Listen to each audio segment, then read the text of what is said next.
I have this good testimony of Christ as time goes on and more is revealed about this legality. They say the blood is legal. Like when you are covered in the blood of Jesus, there's like a legal authority that is over the legal authority in the world. Now, it was like back in 2021, I rode the bus in Austin, Texas, and people had long stopped wearing masks on the bus.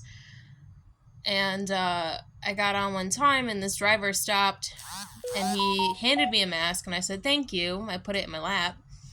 He goes and sits down, he turns around, and he says, "Put the mask on your face." Like, he screams at me, "Put the mask on your face."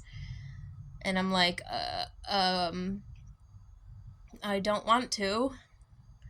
And he got up and he's like, "Well, I'm not moving this bus until this chick puts this mask on her face." And I said to the rest of the people, I said, "Well, you might as well catch the next one because I'm not going to put a mask on my face."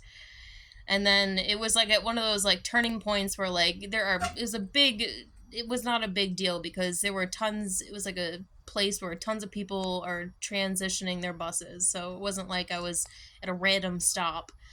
So all these people had to get out, and the guy like called the cops on me, and the cops came and they arrested me, and I had to go to jail. And the loophole is trespassing, so it's considered trespassing, I guess, because I wouldn't leave. But I didn't leave because I didn't want to. Flee the scene or resist. I didn't want to get that like resisting arrest charge or whatever. I didn't know that was an option, and I don't think it was an option, to be honest. But anyways, I never got I never got a court date. I never got like any notice. There was no court hearing for me. But I got a warrant out that I wasn't aware of for like a year and a half. And finally I get pulled over for registration at the end of 2023, and they were like, "Well, we're sorry, you actually have a warrant out. We have to take you to jail again." So I had to go to jail again. This time, $2,500 bond, had to get out, and then got a lawyer because I was like, I can't keep doing this.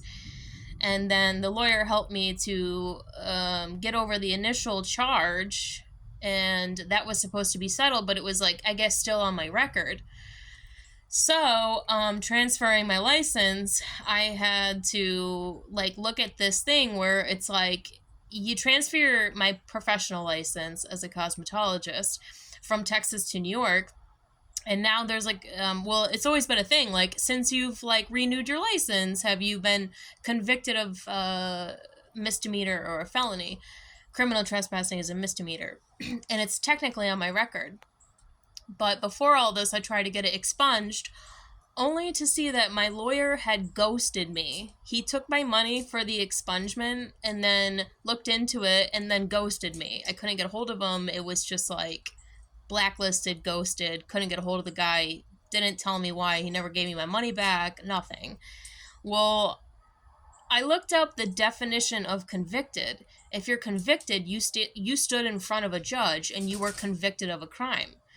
And I was like, thinking about it, holy crap, I was never convicted because I never saw a judge. And the whole reason why my lawyer ghosted me was because they didn't give me due process, and he couldn't tell me why. I, first of all, didn't need it necessarily expunged, and second of all, he would have had to either A, give me my money back and told me you were never convicted of a crime, or B, try to expunge this and explain to me that I wasn't given due process, I never saw a judge, which I didn't realize the definition of conviction is only after you've seen a judge. I never saw a judge.